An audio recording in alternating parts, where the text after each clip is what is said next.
नमस्कार, मी अमोल गायके, आपल्या सर्वांचा शिक्षक मित्र। थंबनेल बघून जर तुम्ही आपल्या यूट्यूब चॅनलला आला असाल तर प्रथमतः सर्वांचं आपल्या यूट्यूब चॅनलवर मनपूर्वक स्वागत आहे। तसेच आगामी काळात म्हणजेच जून 2026 मध्ये जी काही शिक्षक पात्रता परीक्षा TET 2026 आयोजन करण्यात आलेलं आहे, ही TET परीक्षा जे शिक्षक सध्या कार्यरत आहे त्यांच्यासाठी सुद्धा अनिवार्य आहे। तसेच ज्या शिक्षक मित्रांना भविष्यात शिक्षक व्हायचं आहे अशा सर्वांसाठी त्या ठिकाणी कंपल्सरी करण्यात आलेली आहे। आजचा आपला विषय आहे की स्टडी प्लॅन जो आहे, नेमका आपली अभ्यासाची जी सुरुवात आहे ती सुरुवात कुठून आणि कशा प्रकारे होणं गरजेचं आहे, म्हणजेच आपल्याला पहिल्या प्रयत्नामध्ये यश प्राप्त होईल। आपण या गोष्टीवर आज या ठिकाणी बोलणार आहोत। प्रथमतः 1 मिनिटामध्ये मी माझी ओळख करून देतो। मी अमोल गायके, संचालक लक्ष करिअर अकॅडमी, छत्रपती संभाजीनगर। गेली 7 ते 8 वर्षापासून स्पर्धा परीक्षा क्षेत्रामध्ये विद्यार्थ्यांना अंकगणित, भूमिती आणि बुद्धिमत्ता या 3 घटकांचं मार्गदर्शन करत आलेलो आहे। तसेच जी काही 2024 मध्ये आणि 25 मध्ये आपली TET परीक्षा झालेली होती, या TET परीक्षेमध्ये आपण ऑफलाइन बॅचेस छत्रपती संभाजीनगर या ठिकाणी घेतलेल्या आहेत आणि या ऑफलाइन बॅच मधील बऱ्याच विद्यार्थ्यांना त्या ठिकाणी त्यांच्या मनाप्रमाणे स्कोअर मिळालेला आहे। बरेच विद्यार्थी त्या ठिकाणी 90+ मार्क घेऊन जी काही TET परीक्षा आहे ते उत्तीर्ण झालेले आहेत। आणि आपला हा प्रवास आपण ऑफलाइन बॅच पुरता मर्यादित न राहता आपण महाराष्ट्रातील प्रत्येक विद्यार्थ्यांपर्यंत पोहोचण्यासाठी YouTube लाईव्हच्या माध्यमातून सुरू करत आहोत। तर तुम्ही जर शिक्षक होणार असाल तर तुम्हाला TET परीक्षा ही अनिवार्य आहे आणि या परीक्षेसंदर्भात जे काही तुम्हाला मार्गदर्शन हवं असेल ते आपल्याला आपल्या या हक्काच्या YouTube चॅनलवर भेटत जाईल। मग जर तुम्ही चॅनलला नवीन असाल तर प्रथमतः चॅनल सबस्क्राइब करून घ्या आणि नोटिफिकेशन बेल ऑन करा, म्हणजेच जेव्हा केव्हा आपण आपल्या YouTube चॅनलवर TET संदर्भात कोणतीही माहिती देत असू तेव्हा तुम्हाला तुमच्या मोबाईलवर नोटिफिकेशन भेटत जाईल। चला तर माझा छोटासा परिचय आहे तो 1 मिनिटात मी सर्वांना सांगतो। मी जी काही 2024 ची शिक्षक पात्रता परीक्षा झाली होती त्यामध्ये उत्तीर्ण आहे, पेपर क्रमांक 1 आणि पेपर क्रमांक 2। त्यानंतर जून 2025 मध्ये जी काही टेट शिक्षक अभियोग्यता व बुद्धिमत्ता चाचणी ही जी परीक्षा झाली होती, या परीक्षेमध्ये सुद्धा चांगल्या गुणांनी त्या ठिकाणी उत्तीर्ण आहे। आणि जसं की तुम्हाला माहीतच आहे की टेट 3चा जो निकाल आहे अगदी थोड्याच दिवसांमध्ये पब्लिश होणार आहे किंवा प्रेफरन्स भरण्यासाठी सुरू होणार आहे। तर माझा हा छोटासा प्रवास आहे आणि मी 2024 मध्ये तसेच 2025 मध्ये TET आणि टेट या 2 घटकांचा किंवा या 2 परीक्षांचा अभ्यास कसा केलेला आहे आणि चांगल्या मार्कांनी या परीक्षा उत्तीर्ण कसा झालेलो आहे, या माझ्या सर्व प्रवासामधील ज्या अडचणी मला आलेल्या आहेत त्या सर्व अडचणी मी तुमच्या समोर मांडणार आहे आणि त्याच अडचणी समोर ठेवून प्रत्येक गोष्ट तुम्हाला या ठिकाणी मार्गदर्शन करणार आहे। त्यामुळे सर्वांनी प्रत्येक व्हिडिओ आवर्जून बघत चला। माझा हा छोटासा परिचय होता आणि आजचा आपला जो व्हिडिओ आहे त्या व्हिडिओला आपण प्रत्यक्ष सुरुवात करू। तसेच तुम्ही जर हा व्हिडिओ ऑफलाइन पाहत असाल तर व्हिडिओच्या संदर्भात तुम्हाला काही अडचणी असेल किंवा TET संदर्भात तुम्हाला कुठल्याही प्रकारची अडचण असेल तर ती तुम्ही कमेंट बॉक्समध्ये कमेंट करायची आहे। तुमच्या प्रत्येक कमेंटवरती आपण व्हिडिओ बनवणार आहोत। चला तर आपला आजचा विषय आहे पेपर 1 आणि पेपर 2। आता पेपर 1 जो आहे, जर तुम्हाला 1ली ते 5वी पर्यंत शिक्षक व्हायचं असेल तर तुम्हाला पेपर 1 साठी, पेपर 1 जर 5 असाल तर 1ली ते 5वी साठी तुम्ही शिक्षक होऊ शकतात। त्याच्यानंतर 6वी ते 8वी साठी जर तुम्हाला शिक्षक व्हायचं असेल तर पेपर क्रमांक 2 पास असणं तुम्हाला त्या ठिकाणी अनिवार्य आहे। आणि सर्वांसाठी एक महत्त्वाची सूचना आहे, तुम्ही जर कॅटेगरीत असाल किंवा ओपन मध्ये असाल, तुम्हाला तुमच्या कॅटेगरीनुसार या ठिकाणी 83 मार्क पास होण्यासाठी पाहिजे आणि ओपन वाल्यांसाठी 90 मार्क त्या ठिकाणी पास होण्यासाठी पाहिजे। आता माझं सर्वांसाठी एक सांगणं आहे की हा जो 83चा विषय आहे तुम्ही डोक्यातून काढून टाका, कारण फक्त टीईटी पास होणं एवढं आपल्यासाठी टार्गेट नाहीये, तर आपल्याला शिक्षक व्हायचं आहे हे आपल्यासाठी महत्त्वाचं टार्गेट आहे। आता यामध्ये कॅटेगरी मधून पास होणे तसेच ओपन मधून पास होणे याच्यात बराचसा फरक आहे। आता जे काही विद्यार्थी जुने आहे त्या जुन्या विद्यार्थ्यांना आपला 55 आणि 60चा फॉर्म्युला त्या ठिकाणी माहित आहे, पण बरेच विद्यार्थी जे आहेत तर पहिल्यांदा टीईटी म्हणजे शिक्षक पात्रता परीक्षेची तयारी करत आहेत, त्या विद्यार्थ्यांना फक्त 55-60 हा मुद्दा माहीत नाही। तुम्ही फक्त टीईटी पास होणं म्हणजे शिक्षक होणं असं काही नाही। तुम्हाला जर पहिल्याच प्रयत्नामध्ये शिक्षक जर व्हायचं असेल तर आपलं टार्गेट तर हे पाहिजे की आपण प्रथमतः ओपन मधून टीईटी उत्तीर्ण असणं गरजेचं आहे। आता याचा फायदा असा आहे की तुम्हाला टेट परीक्षेमध्ये आता जी काही टेट क्रमांक 4 होणार आहे, त्या टेट क्रमांक 4 मध्ये तुम्हाला जर तुमच्या कॅटेगरीच्या जागा पाहिजे असेल तर तुम्ही कॅटेगरी प्लस ओपनच्या जागा तुम्हाला त्या ठिकाणी मिळत असतात। जर तुम्ही टीईटी ही ओपन मधून पास असाल तर हा एक महत्त्वाचा फायदा आहे। यावरती आपण स्पेशल एक व्हिडिओ बनवणार आहोत। या व्हिडिओमध्ये आपण आजचा जो मुद्दा आहे महत्त्वाचा, स्टडी प्लॅन पहिल्याच प्रयत्नामध्ये टीईटी उत्तीर्ण व्हायचं कसं, हा मुद्दा या ठिकाणी अभ्यासणार आहोत। आता हा व्हिडिओ पेपर क्रमांक 1 आणि पेपर क्रमांक 2 या दोन्ही विद्यार्थ्यांसाठी असणार आहे। आणि जे कोणी टीईटी 2026 ची तयारी करत आहेत त्यांच्या मनामध्ये महत्त्वाचा प्रश्न आहे की तयारी कशी करावी। आता मी प्रत्येकाला सांगतो तयारी अशी करा म्हणजे तुम्हाला पहिल्या प्रयत्नामध्ये यश नक्की भेटेल। आजचा आपला विषय आहे परफेक्ट स्टडी प्लॅन, पहिल्याच प्रयत्नात 100% टीईटी पास। आता तुम्हाला काय करायचं आहे, समजा आजपासून आपल्या पेपरला जे आहे तर 3 महिने बाकी आहे असं गृहीत धरा। 3 महिने म्हणजे आपल्याकडे 90 दिवस, 3 महिने आपल्याकडे आजपासून 90 दिवस आहे असं तुम्ही गृहीत धरा आणि आजपासून कामाला लागा। आता आजपासून कामाला लागा म्हणजे काय, तर प्रत्यक्ष आपलं काम काय आहे की इथून मागे झालेल्या काही टीईटीचे पेपर आहे। आता बघा, जास्त जुने टीईटीचे पेपर नाही केले तरी चालतील, पण 2024 आणि 2025 हे जे पेपर आहे बघा, 2024 आणि 2025 या दोन परीक्षेमधील जे काही पीवायक्यू आहे या पीवायक्यूचा प्रथम तुम्ही अभ्यास करा। आता याच्या मागचे करा, वेळ असेल तर करा, तसं विशेष अशी गरज नाही।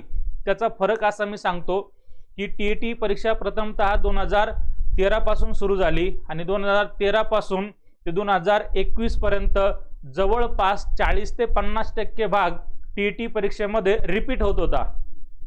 त्यानुसारच बऱ्याच विद्यार्थ्यांनी 2024 मध्ये फक्त पीवायक्यू केले आणि टीईटीला सामोरे गेले। त्यांचं नुकसान असं झालं की त्या विद्यार्थ्यांना बराच त्या ठिकाणी तोटा झालेला आहे। कशा की पीवायक्यूचा अभ्यास केला आणि तसं काही पेपरला आलेच नाही। 2024 मध्ये पूर्ण पॅटर्न जो आहे तो बदललेला होता। त्यानंतर 2024 ला अनुसरून 2025 चा पॅटर्न या ठिकाणी आलेला आहे। सेम थोडाफार बदल तुम्ही असं म्हणू शकता, पण 2024 आणि 2025 मध्ये पॅटर्न बदललेला आहे।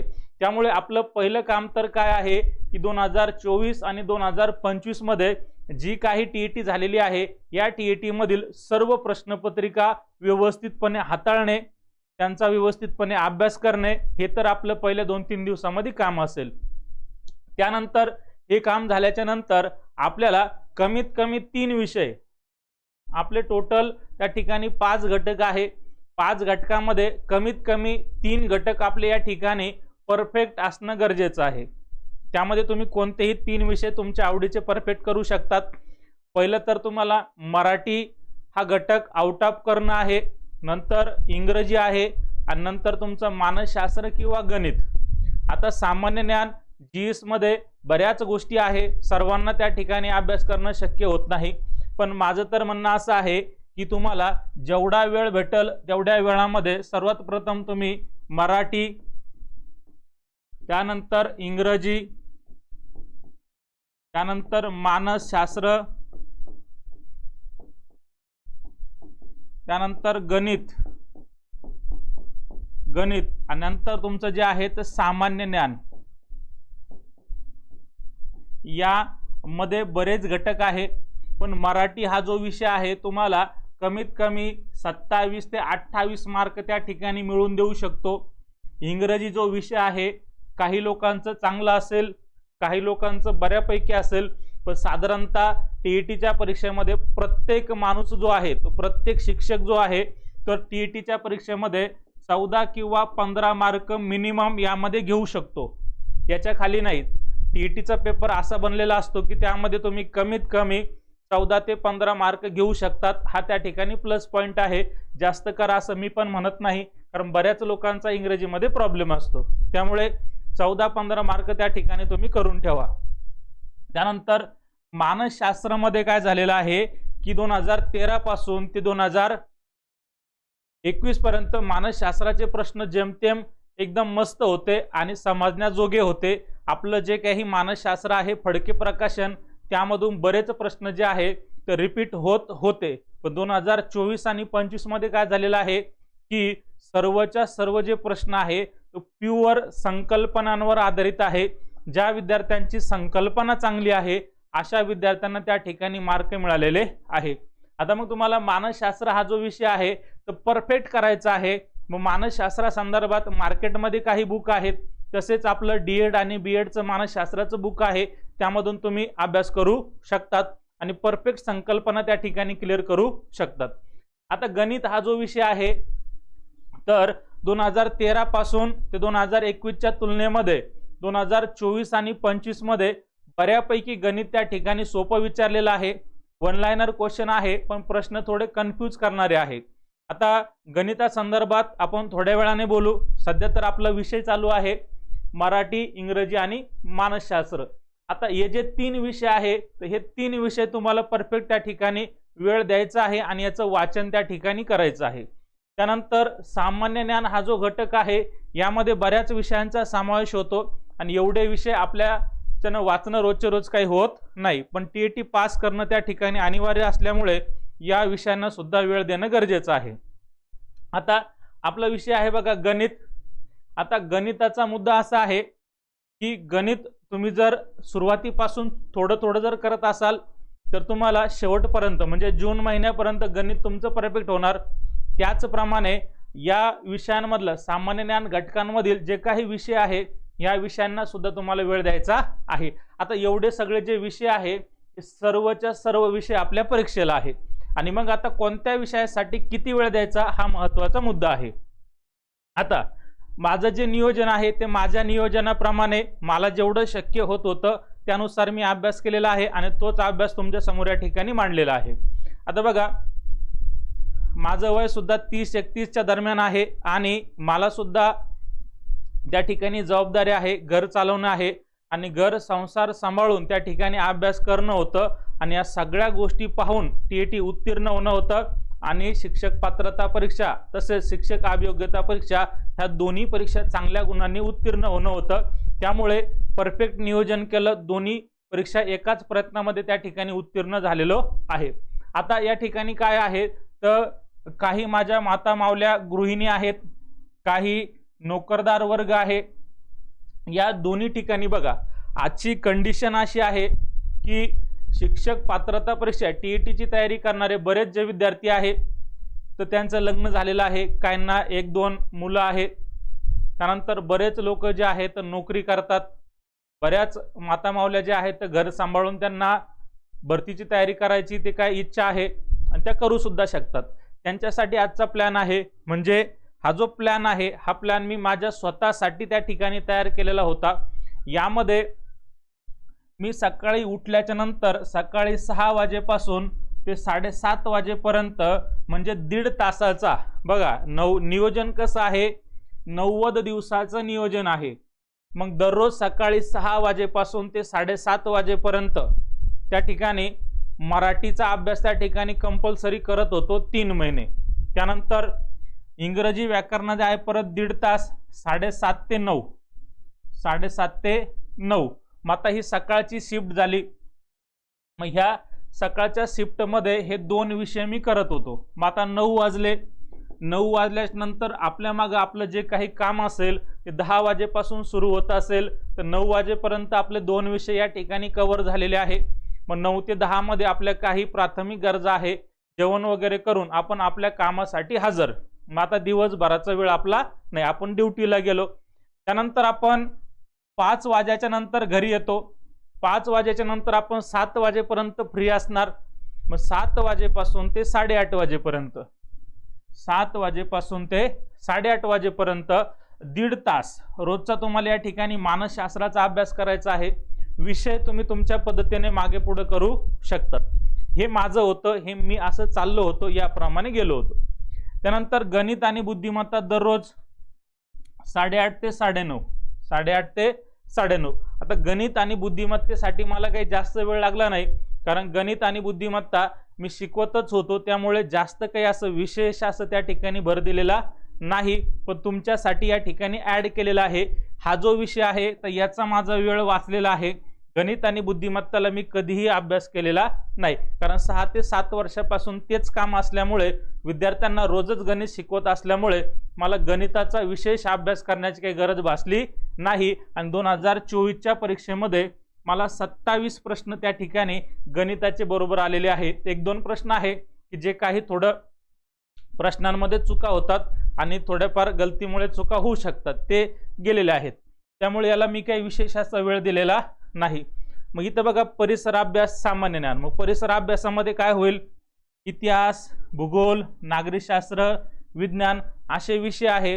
या विषयासाठी तुम्ही तुमच्या पद्धतीने वेळ देऊ शकता। आता 9:30 वाजल्याच्या नंतर आपल्यामधला प्रत्येक जण जो आहे तो 12 वाजेशिवाय काही झोपत नाही। आपल्यामधील प्रत्येक जण जो आहे तो 12 वाजेशिवाय काही झोपत नाही। मग त्यामुळे काय आहे की हे जे विषय आहे तर हे विषय तुम्ही यूट्यूबवर पाहून करू शकतात। तुम्हाला जर अभ्यासासाठी पुरेसा वेळ भेटत नसेल तर यूट्यूबवर चांगले भरपूर काही चांगले शिक्षक आहेत, भरपूर काही चांगले चॅनल आहेत की ज्या चॅनलवरती एक्झाम ओरिएंटेड मटेरियल तुम्हाला त्या ठिकाणी प्रॉपर भेटत असतं। कुठल्याही प्रकारचा विद्यार्थ्यांमध्ये संभ्रम केला जात नाही। यूट्यूबला बऱ्यापैकी चॅनल आहे की हे जे विषय आहे या विषयासंदर्भात एकदम सखोल आणि सविस्तर विश्लेषण त्या ठिकाणी करत असतात। मग तुम्ही ज्या शिक्षकाचं शिकवलेलं तुम्हाला समजत असेल त्या शिक्षकाचे यूट्यूबला तुम्ही व्हिडिओ पाहू शकतात आणि या विषयाच्या संकल्पना त्या ठिकाणी क्लिअर करू शकतात। आता यामध्ये पाठ्यपुस्तकं वाचणं गरजेचं आहे आणि बऱ्यापैकी यूट्यूबर असे आहे की पाठ्यपुस्तका संदर्भात जे काही एक्झाम ओरिएंटेड मटेरियल आहे याच्या नोट्स बनवलेले आहे आणि त्या बऱ्यापैकी विद्यार्थ्यांना ते प्रोव्हाइड करण्याचा प्रयत्न करत आहेत। आणि आपले जे मांडण्याची शैली आहे त्या कलेतून प्रत्येक विद्यार्थ्यांपर्यंत हे जे विषय आहेत एकदम चांगल्या प्रकारे देण्याचा प्रयत्न करत आहेत। म्हणून तुम्हाला ज्या शिक्षकाचं शिकवलेलं समजतं त्या शिक्षकाचे या विषयासाठी तुम्ही व्हिडिओ पाहू शकतात। अशा प्रकारे हे दिवसभराचं आपलं शेड्यूल आहे आणि प्रत्येकाने जर आजपासून असे 3 महिने म्हणजे 90 दिवस असा जर स्टडी प्लॅन जर परफेक्ट ठेवला तर प्रत्येक जण या ठिकाणी 90+ मार्क घेऊन टीईटी परीक्षा उत्तीर्ण होऊ शकतं। याच्यात कुठल्याही प्रकारची काही शंका नाही। आणि माझ्या म्हणण्याप्रमाणे प्रत्येकाचा स्टडी प्लॅन असाच असायला हवा। त्यानंतर तुम्ही तुमच्या वेळेनुसार याच्यामध्ये थोडाफार बदल करू शकतात। आता आपण अंकगणित, बुद्धिमत्ता आणि भूमिती या 3 विषयासाठी एक एकत्रित बॅच सुरू केली आहे आणि या बॅचची जी फीस आहे ती फीस फक्त 101 रुपये आहे। 2000 नाही, 3000 नाही, 5000 नाही, 500 नाही, 700 नाही, 800 नाही, फक्त आपल्या शिक्षक मित्रांसाठी आपण 101 रुपयांमध्ये अंकगणित, बुद्धिमत्ता आणि भूमिती या 3 विषयांची एकत्रित बॅच सुरू केली आहे। ज्या विद्यार्थ्यांना ही बॅच जॉईन करायची असेल त्या विद्यार्थ्यांनी प्ले स्टोअरला जाऊन अमोल गायके मॅथ रिझनिंग हे ॲप्लिकेशन डाउनलोड करा आणि ॲप्लिकेशन डाउनलोड करताना किंवा ॲप संबंधित काही अडचणी आल्यास तुम्ही मला या माझ्या नंबरवरती संपर्क साधू शकतात। आणि ॲपची जी लिंक आहे तर खाली डिस्क्रिप्शन बॉक्समध्ये दिलेली आहे, ती ओपन करून तुम्ही ॲप डाउनलोड करू शकतात। स्टडी प्लॅन जर चांगला वाटला असेल तर चॅनलला लाईक करा, सबस्क्राईब करा आणि आपल्या इतर शिक्षक मित्रांपर्यंत चॅनलची लिंक शेअर करा। पुढचा व्हिडिओ तुम्हाला कोणत्या घटकासंदर्भात हवा आहे ते कमेंट बॉक्समध्ये नक्की कळवा, आपण त्यावर व्हिडिओ बनवू। जय हिंद, धन्यवाद।